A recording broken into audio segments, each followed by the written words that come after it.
আসসালামু আলাইকুম গাইস।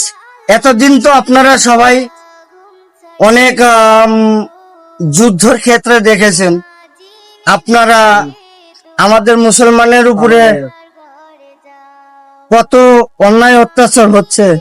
আপনারা এতটুকু সামান্য টাকার উপরে গির্জার ছবি দেওয়া রয়েছে, এই টাকা বাতিল করা চাই। আর আমাদের টাকার উপরে মসজিদের সিনারি দেওয়া হোক। এই টাকাটা জন্মগ্রহণ করছে, তো দেখেন এটার উপরে এই টাকা কি আমরা মসজিদে নিয়ে যেতে পারবো? এটার উপরে মন্দিরের ছবি দেওয়া আছে, তো এই টাকা কি আমরা চলাতে পারবো? আমরা কি মুসলমানের সন্তান হয়ে কি এই টাকা নিয়ে মসজিদে ঢুকতে পারবো? আমরা এই টাকা চাই না, আমরা এই টাকা বাতিল ঘোষণা করতে চাই।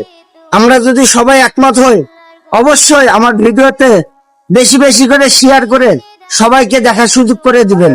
আমরা এই টাকা চাই না। আল্লাহর ঘরে যাও।